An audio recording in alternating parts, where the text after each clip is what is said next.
Said on your mark, get set, go. I gotta figure out some kind of way to open these, but welcome to our very first in our new series, Wisdom in the Weave. My name is Jen Marie. I am here with a bunch of witches in the blanket fort, and we're here to answer questions. This whole live is going to be dedicated to all of us weighing in on whatever questions that you guys have. If we get submitted questions or anonymous questions to our website, which is brightanddark.org, if you want to submit an anonymous question or you want to name yourself or whatever, we are going to start answering them every Tuesday at 11:30 a.m. Pacific Standard Time. So that's what we're doing. We tried to go live here this morning for our daily setting your practice, but apparently that wasn't in the cards. And we went live on TikTok, which was fun. That was a lot of fun. We haven't done that before. So if you are here because you saw us on TikTok talking about doing this, hi. Thanks for following the breadcrumbs. I love a good breadcrumb. Okay, so we don't have a set structure for this. We just kind of let things flow. If you have any questions, ask your questions. It can be anything about life as a witch, shadow work, literally anything. If you need advice on something, this is also a way for you to ask several professional witches for advice on something, anything. We had intentions of semi-preparing for this by looking through and trying to find some good questions to answer, right? And hey Ash. Maria, do you have any questions? Do we have any questions? Were you able to do that? So we talked about just kind of common themes of questions that we get. Mm-hmm. And it sounded like what might be in the flow today was talking about the subject of traditions and how we at Bright and Dark don't follow a specific tradition, how we work with that. What is connection-based magic? We get lots of questions on how we do things, and I think you had a good comment talking about energy of the people participating in the meeting and how we work energy. So if no one has any questions in the chat, that might be a good starting off place. Yeah, I love this question, because anyone that asks questions that are how do you guys actually do this, and what are you actually doing? I love those kinds of questions, because what we're doing is so different than a lot of what is presented that it's hard to explain. And so having direct questions really helps kind of guide us to how do we support your understanding of this. Okay, so the work that we do at brightanddark.org, especially and specifically in foundations, is something that all of us in the blanket fort, we're all passionate about. And that is specifically when witches are first answering their witch's call and are wanting to kind of get started with that. We are working with witches that are deconstructing their social conditioning and religious trauma and their perspective within capitalism, all of that kind of stuff, which means that they're in a really vulnerable place in their perspective. And a lot of times what happens is these witches come out of these institutionalized ways of thinking, and they they get caught up in another kind of high control way of approaching their spirituality and their magic. Connection-based magic considers perspective sacred, and that your path is your own, your connection to magic is your own and valuable. So we try to be very mindful of how we influence those that are in that very vulnerable place in their perspective, where they're defining themselves and starting to look at the truth of their own nature. What we want to do is help them shine a light on that, not tell them what it's supposed to look like. And so does that make sense? So you guys like following? Am I answering that? So yeah, does that make sense? A lot of the high control social dynamics that most of us are raised within forms our perspective to be very obsessed with things like control. You have to control your emotions. You have to like control everything in your environment in order for you to be safe, right? That is, gosh, how do I say this? That's a way of approaching magic and your connection to magic in a like limiting way. Go ahead, Maria.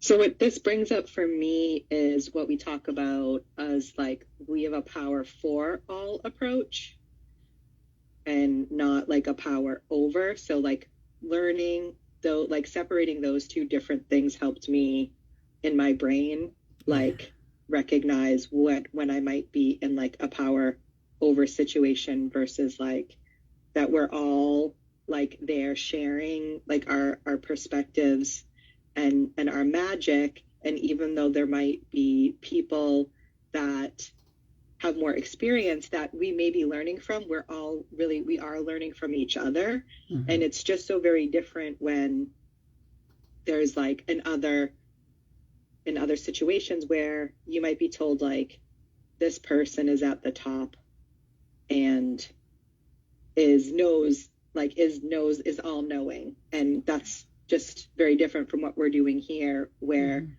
It's okay if you actually have different perspectives. It doesn't mean that we all can't work magic still together in a connected way, because we have that like respect for each other. So right.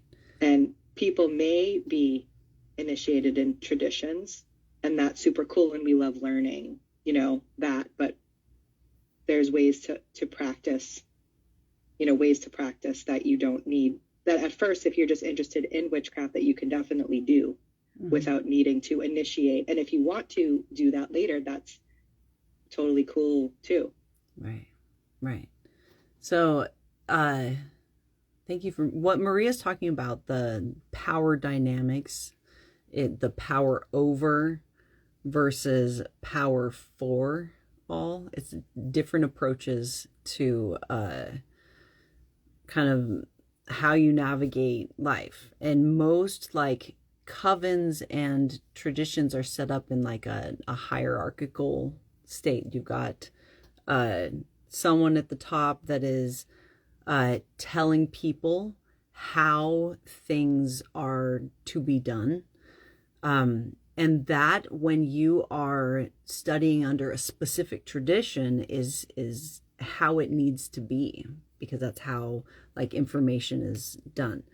But if you're not studying under any specific tradition and you're joining like a witchcraft group that is more like open, there are structures that are, if there's structures that are hierarchical, where there's someone like telling everyone how to do things, and these are the correspondences for things, and this is the only way to practice, and if your practice doesn't look like this, then you're doing it wrong.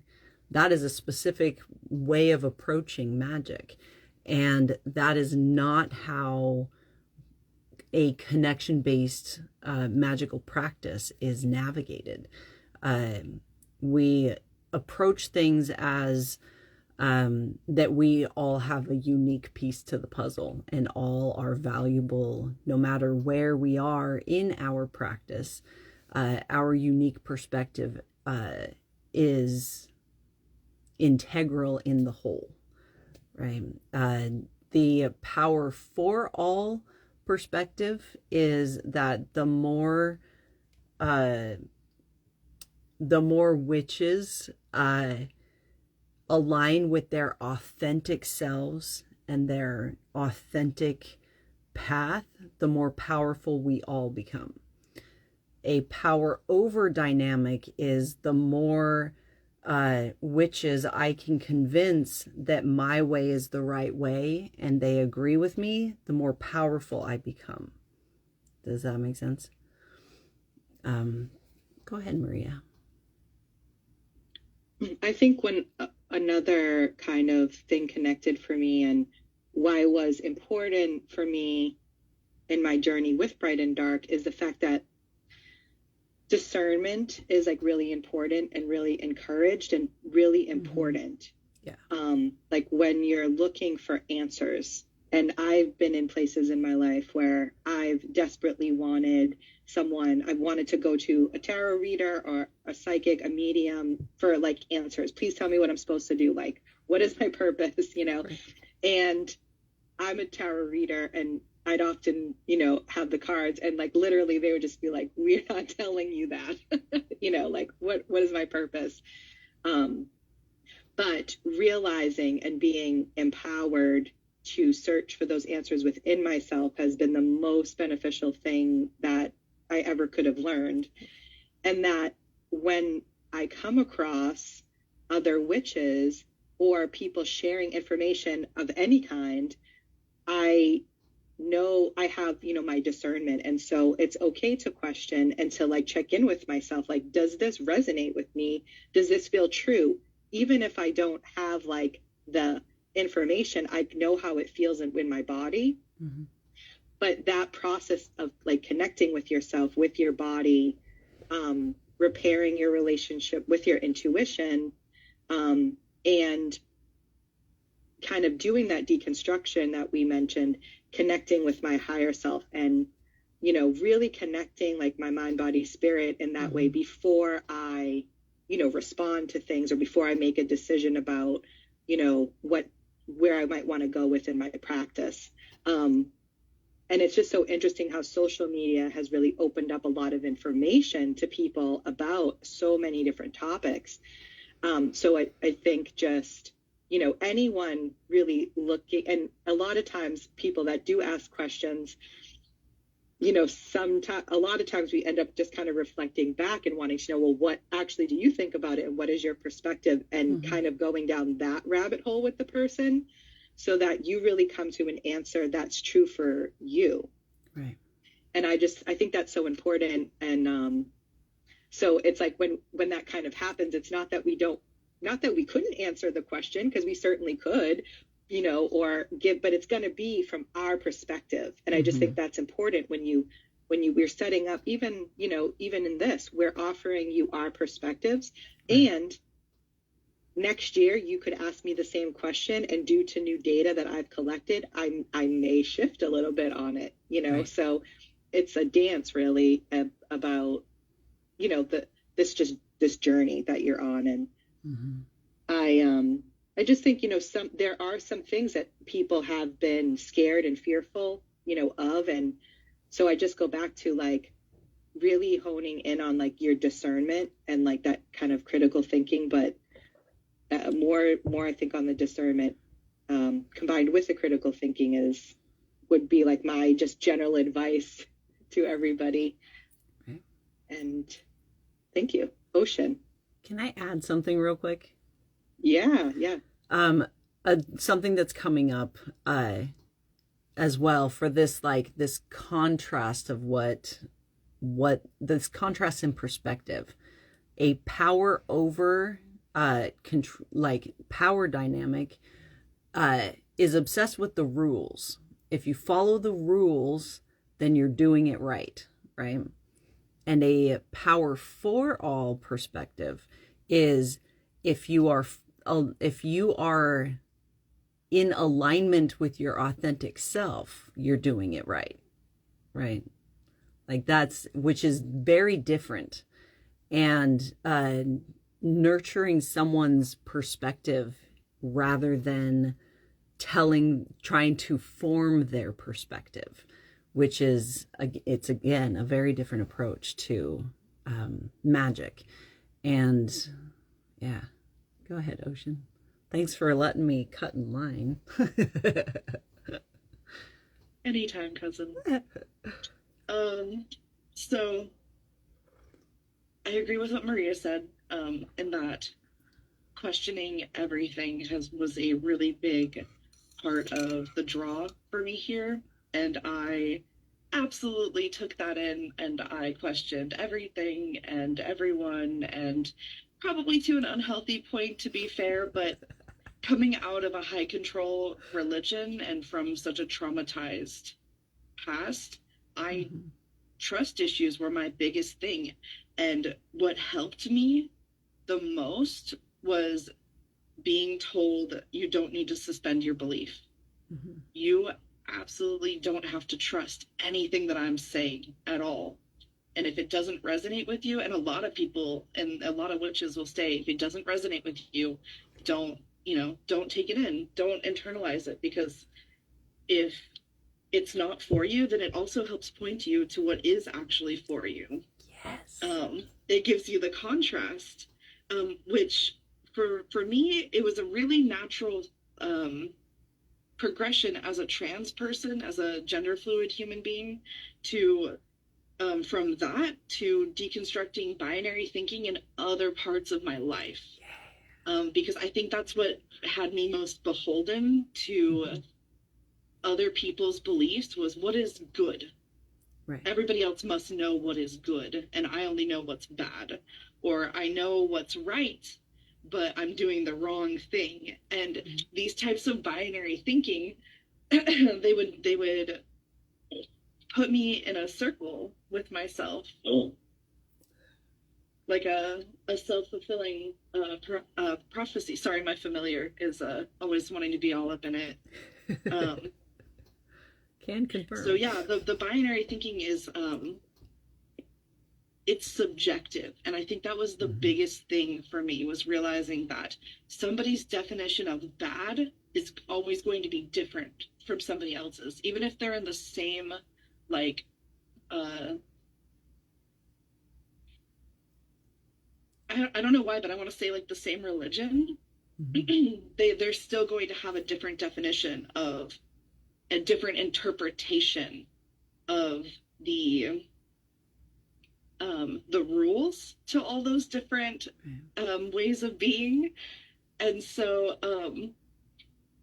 when you follow your intuition, good and bad stops having such a grip on you, and you start to understand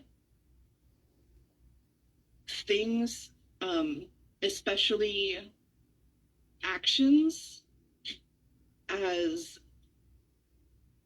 part of a person instead of defining them as a whole. Yeah. Ocean's on fire this week. Not the ocean, I'm not putting that out there, but our ocean. Go ahead, Maria. I think too, when Ocean was talking, it reminded me of like when first starting to engage with others and the universe, like in this way.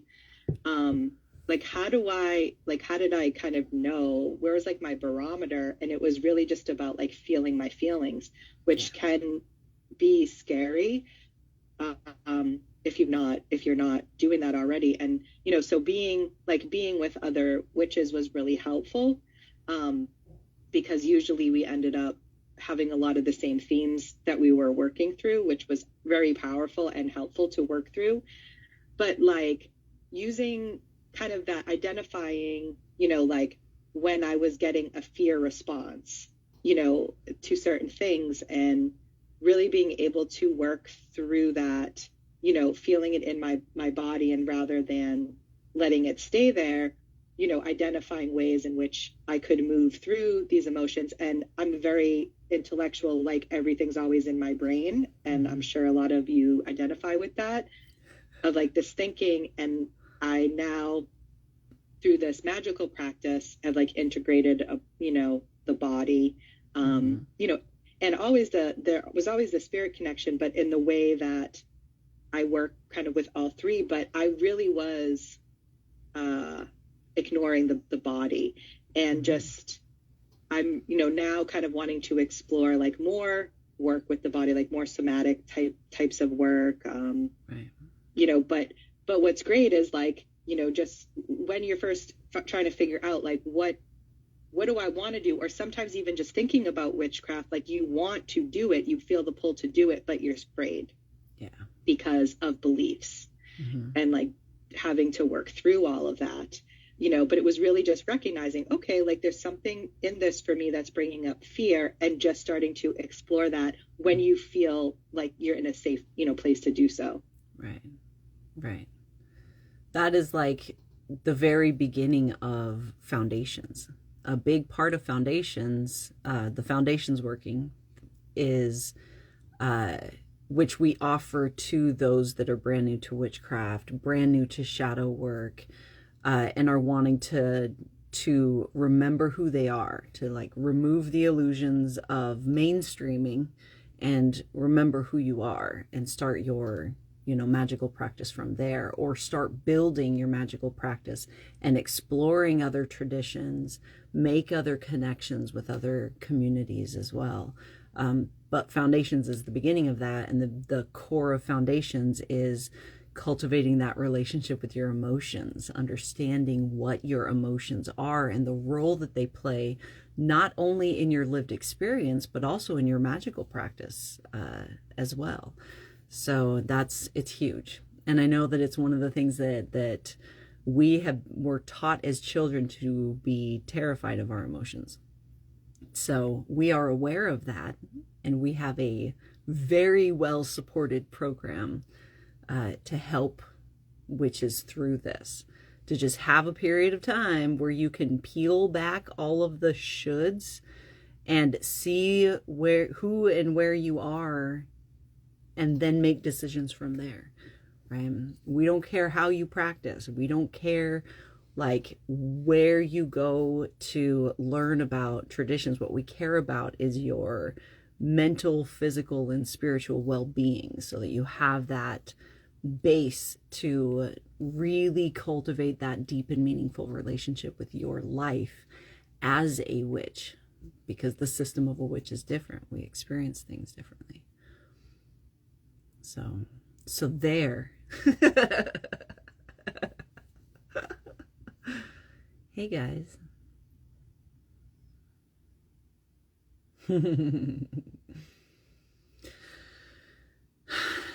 They're just dying to open up the hex can of worms. Like, that's a big, huge conversation, guys. It really is. It's a big conversation.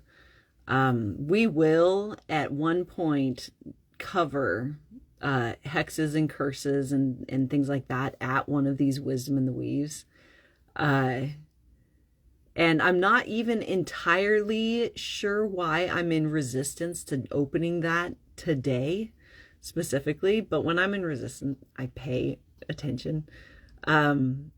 So I think that it's because it deserves more time. It deserves an entire like episode, if that's what we're going to call these, to just talk about hexes and curses, especially when, oh my God, see, now I'm going to dive into it. I can't help myself. My giftings are turned on by questions. So that's fun. Well, shit. Here we go. Apparently we're going for it. Unless there's anyone's feeling some other like pull to talk about something else, or Do another. Are we getting questions in the chat for that, or is You that know, kind of from earlier? guys, thank you, Maria. You're welcome. What she just did is created a call to action for all of you guys. What do you want us to talk about? We can literally talk about anything that has to do with your life as a witch.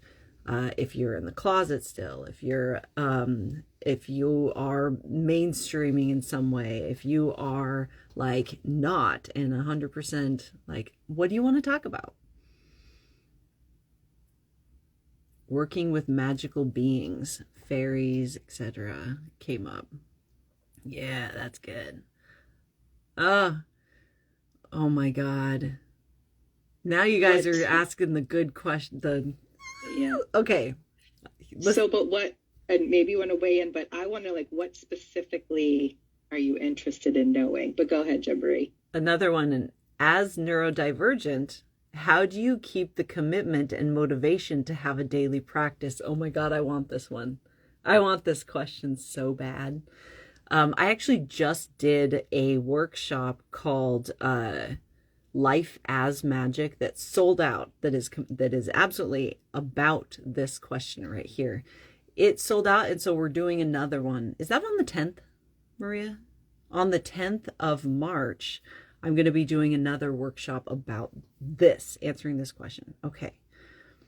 As a neurodivergent witch, your practice helps you to maintain your sensory cup, right? So we have like a cup inside of us that okay, Ocean's hand went right up. Am I trusting your flow? Oh, I was gonna say that. Did you know that there's a question box? Because I didn't know there was a question box. I was just about to type the same thing. People are asking questions in the other section other than the comments, and I wanted to bring attention to that. Well, that's fun. So what I'm going to do right now is just kind of float around and try and figure that. How do I get to the question box? I don't see. One of us may need to read them for you. Oh, okay. But if you're looking at the live, and when it says like add comment, and then there's like a little video camera with a plus, and then there's a little bubble with the question mark. Push on that question mark. But someone could be a mod and read them for you if you would like. Right. I want to answer. Go ahead. Answer. I'm going to answer this before I lose it real quick. As a neurodivergent witch, your practice is what helps you maintain your balance between the physical world and the spiritual world. Without your practice, you're kind of just floating around in this like autopilot / disorganized chaos. Your practice, an effective practice in witchcraft, is going to again help you deepen your relationship with your life. There's so much that you're capable of doing, but because you're stretched thin, overstimulated, and exhausted all of the time because of how we participate in capitalism and the patriarchy, it makes it to where you don't even have time to sit and be still for a moment and like start emptying that sensory cup so you're not like overstimulated all the time. There's so many different ways that you can create a practice that helps you mind that sensory cup. Practices like sitting under a tree and allowing your frequency to harmonize with the tree, right? Bringing your conscious awareness to the physical sensation of like the wind or the sun on your skin. Anything that can bring you as present as possible, that's going to help you manage that sensory cup so that you can be more aware and more actively participating in like your life as a witch. So this is literally my like autistic special interest also. So I could go on and on and on and on and on, but uh, incorporating some kind of daily ritual or daily practice that's going to give you that's going to make a huge difference. And foundations, what we're talking about, helps you give you a structure to do that. And because we're all neurodivergent, foundations caters to the neurodivergent mind. So everything that we're doing is set up in a way that we process like the best. Go ahead, Ocean. I did also want to touch on this because it's a really big one for me too. Right. Especially with feeling like my magical practice has been waning a bit these past couple months. I've just been kind of doing like emergency magic is kind of how it feels. And the way that I'm getting back into that is to go through my magical cabinet and go through all of my magical things and see what still inspires me. See what inspires me right now, or I think of a project that maybe I'll write it on a sticky note and stick it on it or something. But don't tell Maggie. But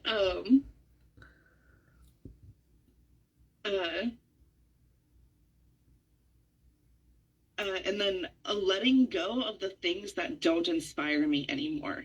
And I think that's the hardest part for me is like, there are things that I understand as magical tools that I really loved the way that I imagined they would work for me.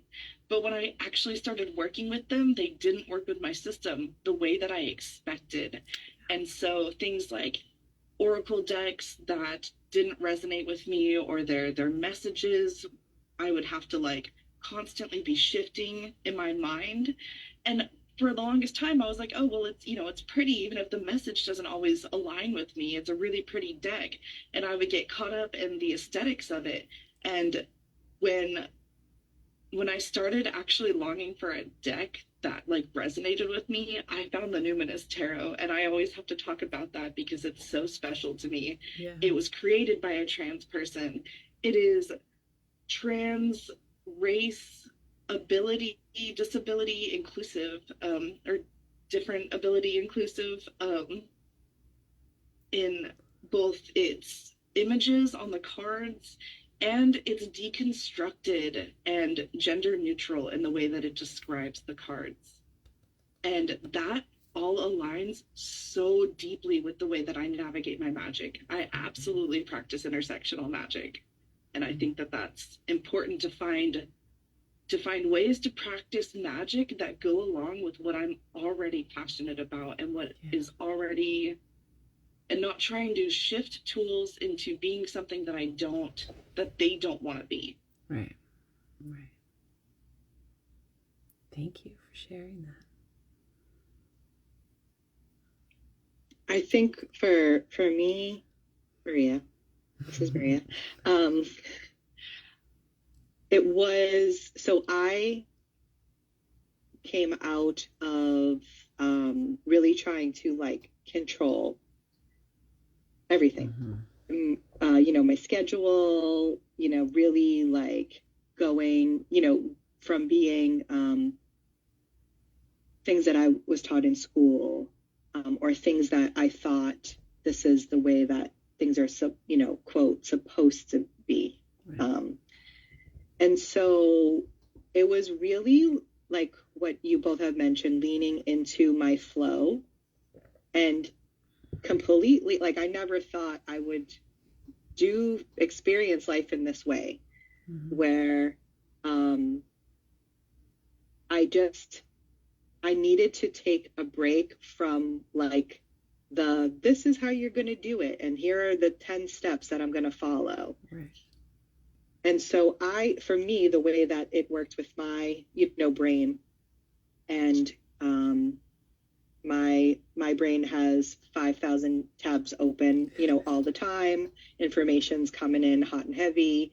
And so what to do with that? And so there was just a few things of like, I deconstructed and tried to stop my pattern of like shaming or feeling bad, like, oh, I didn't do my altar work this week, and I'm not a good witch because I didn't, and so that was like the first step, is to stop shaming myself, and we say like shoulding on yourself, to really tune into what do you want, like what do you feel like doing, and just doing things when I felt like I had the energy to do them. So there wasn't a schedule, there wasn't a rhyme or reason. I will say that has shifted a bit, but it just is where I needed to start. And so I wasn't less of a witch because I wasn't engaging every day, in the things that I thought I needed to, which was like those outward expressions, doing my candle magic, lighting my altar, learning about my herbs, learning about my crystals, whatever it was. I really just utilized the first part of my experience into leaning into my intuition and into my own flow. And part of that experience was learning, for me, the nighttime for me is the best time. And like getting up first thing in the morning, and I know some witches, like we do that intention of practice, which is awesome to set your intention, but I may be half asleep still, so it was just sometimes, it depends. So it was really like just important to lean into my flow, to really just figure out what does work for you, and just to don't attach shame or like should on yourself, and just see what kind of information you get from that, and then let that flow into, working a practice. I mean, I do think it's important to be intentional to, kind of work your magic, but I just couldn't do that at first because I needed to get out of like the control mindset. And so that's how it flowed for me. Yeah. That's good. Right. Thank you. Can I thank you. Can I jump in? I'm sorry. That's okay. We should throw it back to you because I know. I'm so sorry. We're so okay. Used to just like passing things off and just having these like open conversations. But so one of the big things that understanding your emotions does is that it helps you distinguish between an emotion and like your intuition. It also helps you distinguish between a trauma response and your intuition, right?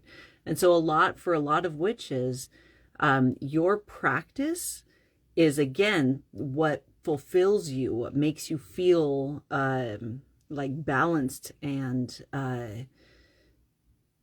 in order to find that, sometimes you need to just let go of all of it and just allow your intuition to just kind of guide you around and see what feels good and what doesn't feel good. And I'm a big advocate for data collection. So like actually document what you try, what works, what doesn't work, how it works for you.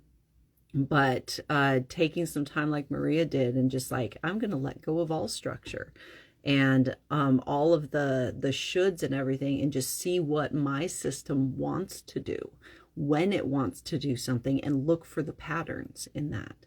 So thank you, Maria. Go ahead, Ezra. Look at my sick tattoo. Look at my sick tattoo. I know, who did that? Ezra did this. Isn't that great? It looks really good. I love it. It's always really fun to see how the actual tattoo artist like interprets things too, because I think for me that's part of the magic. It feels like we're like lending each other hands a little. Yeah, so what this brought up for me was the relationship with structure, and there are different words for it, but like some people call it chaos, some people call it like energy, like some people, the cup and what you fill the cup with, essentially, those two things. And like some people are like brought up with so much structure that you can't even get in, like they can't even fill the cup anymore because there's too much structure. And then there's some people that are just kind of floating around without any structure, and you need both, right? In order to function. Like it's like a yin and yang type of situation. And so one of the things that it brought up for me was that idea, and how part of practice is also time not practicing. And so to be compassionate with yourself when you are in a time period of not practicing, because that's also important, to let that release happen. It's the ebb and flow of magic, and both parts of it are magical. But yeah, that's it. And you know, another thing to remember is engaging with your physical lived experience is also can be a practice. It can be a part of your practice. And a witch with an active shadow work practice is going to engage with their lived experience in a different way, because any catalyst that they experience they are going to, you know, implement some practice to process that experience in a way that is expansive to them in their like spiritual practice and deepen their connection to their magic in some way. So that's the whole like life as magic approach as well. Every opportunity or experience that you have on the physical plane is going to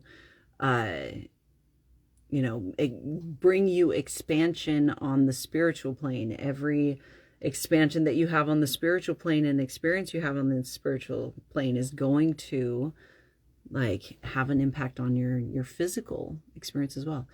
This brings us to the, you know, the above is as the below. It's an illusion that it's separate, that like your spiritual and physical like lives are separate, and they're not. This is great. So we have been at this for almost an hour. I see Ocean's hand up. You don't have to put your hand down if you want to riff off of it. I trust your flow. Jump in. I was gonna say that segues us really perfectly to the other question in the chat about interacting with magical creatures like the Fae. And that just keeps coming up for me, so I really wanted to touch on it because that was something that interested me heavily when I got into magic, and I was always like looking up cryptid videos and stuff. Yeah. And the more that I understand connection-based magic and how my perception is of my internal understanding of the world, my perception of the external. Mm-hmm. And so if you're perceiving a magical being, then how does that reflect your magic and how you're participating spiritually in your experience is what I would ask back to that person. Right. Okay, so I thank you, Ocean. I want in on this too. I want in on this. Okay. Absolutely 100% agree. There's a whole unseen experience, right, that most people don't experience, right? There's just as much as there is physical stuff going on, there is spiritual stuff going on, right? And our awareness, the way that our awareness works is that we can only perceive what we have like a reference for in some way, and we perceive it as that, like from that reference. So if you are seeking to work with some sort of cryptid or some sort of spirit or being from the spirit world, I am a huge advocate for following your curiosity. There is a reason why you're curious about it. So follow it and educate yourself, right? Y'all have no excuse at this point. There's access to all kinds of information out there about all of these things. And the really important thing is that you apply like not your little filter of only looking for that which supports what you want, look at the broad spectrum, like what is the like general consensus, what feels like remembering. If you're afraid of something or something brings up fear, research that. How valid is that? Does that align with, whatever? Educate yourself before you go jumping into something that you don't understand. And once you educate yourself, and another reason why it's so important that you educate yourself, it's a respect thing. If you are going to engage with, I'm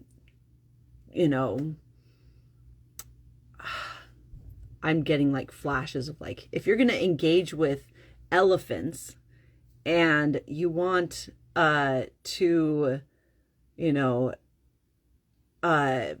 incorporate elephants, live creatures, in your life in some way, you would educate yourself about them before inviting them into like engage. You would want to know that, out of respect for the elephant and out of like needing to prepare and create an environment for that relationship to be like a healthy thing, right?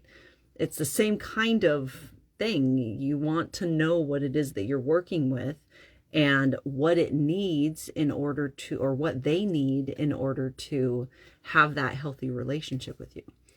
So I hope that answers your question. It's a broad, like, I painted that with a real broad brush. It's so heavily nuanced, but yeah. Yes, there is a very active spirit world. Yes, you are probably seeing shit. Especially witches who, like, you literally have one foot in the spirit world and one foot in the physical world, and you are experiencing all the things. And the only reason that you're not more heavily experiencing the spiritual stuff is because you blocked that down when you were a kid because of your social conditioning. In one way, you cut off your connection to it. So it doesn't mean that it's not happening around you. It just means that you're not aware of it. Does that make sense? Maria.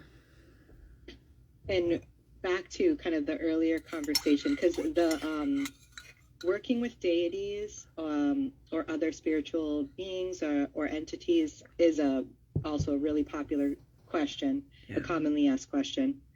And so I'm not sure, if people are actively working with other entities or not, but it seems that people, I think, and I don't know, let me just back up. Just because there's so much out there on the socials about deities and people posting about, people they're working with or what deities like require or things like of that nature. Sometimes for me personally, it can cross over into like the worshiping. And for me personally, I'm not interested in that. I'm looking just for more of a connection, like in the way that I engage in connection-based magic in that way. And so when we talked about like everything we talked about in the beginning of this live, like the discernment, connecting with yourself first, will only help connecting with any sort of deities or magical beings like later on in your practice. And so, like we said, we're not here to tell you what to do. Like, you do you. But for me, and if someone asks me personally, like, to kind of go about that, I say, if you're not already doing it, to just first build that relationship with yourself. And so you can use that discernment, because when you're just like when you're working with people, when you're working with any energies, the discernment piece is very, very important. And just to know yourself, so you can use your compass and your barometer, your internal, to kind of guide you. And so I've just been in conversations with other witches where something may have happened that they felt, and this is why I say discernment is really important, and that connection to yourself is important, because where they maybe felt that someone was controlling them, or it was a fearful experience.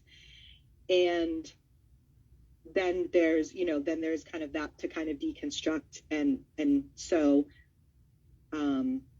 that's the reason why I say, for me, when I'm asked, I say, like, do your research, do your homework first, learn about it, but really within your magic, connect with yourself first. Mm-hmm. And then if you want to dip your toe in, go ahead and dip your toe in, because I do work with deities, and it is a great experience for me. And I don't ever feel, I don't feel afraid. I don't feel like someone is trying to control me or my life. I don't feel like it's just a very comforting and peaceful, experience. That's just my experience, and someone in the chat said that they view it as a partnership with them, and that's where I lie on it too. Mm-hmm. I love this. One thing to remember, and this is something that I cannot possibly stress more, is that if you are coming out of organized religion or institutionalized learning, you have a like a blindfold on, and your perspective you're carrying with you when you're going into these spaces of spirit, right? So those of you that are wanting to work with deities, these deities do not engage in the same way as the deity that you worked with when you were in organized religion.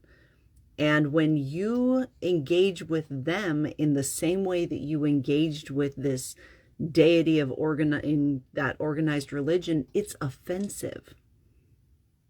It's offensive. So what you are working with is not that deity, because that deity would not engage with you. Does that make sense? Like there's a reason why different deities have specific like ways to engage with them. It's like you're dialing their frequency in. You're dialing in that connection through specific rituals, through specific like items.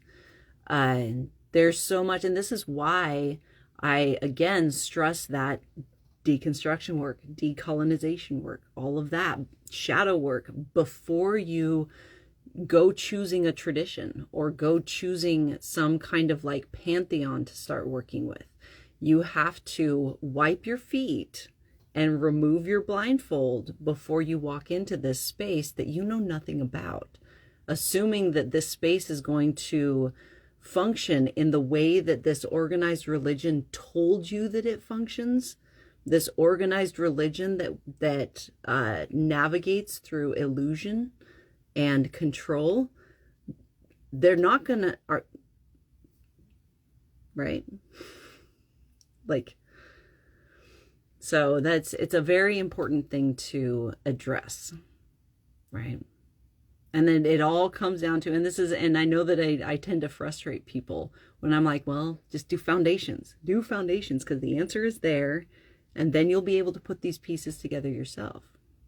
You'll learn the sound of your own voice and be able to interpret all of these signals that you're getting, because you are getting signals. You're just running around with a blindfold on. Okay, Ocean. I always love talking about deities because that was a really fun thing for me to start my deconstruction journey on. I think the biggest point for me to hit is that no person or being outside of you is more powerful than your beliefs about yourself. These deities are not going to help you be more powerful or more magical or more, because you already are powerful just by being embodied and existing. And it's kind of a faraway point, but realizing that you're the person that is creating the reality around you is a really cool point to reach. It doesn't come right away, but I think that's a really fun nugget to leave for you guys, essentially, because it's yeah, I mean, once you get it, you get it. Which I hate saying that, because if I were saying that to me, if somebody said that to me when I first started this, and people did all the time, like, oh, you'll get it, and like, just dropping little nuggets here and there, and it would frustrate me. But these things that we say that seem really cryptic are because you have to come to that understanding on your own. Yes. Even though we understand these things, these mystical sort of concepts can only be experienced in the way that you experience them. I can't tell you about yourself. Yeah. Like, I literally can only tell you about my perception of you. Yes.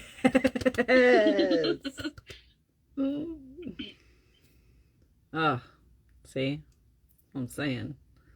Right. All right, Maria, you want to hop in on this action?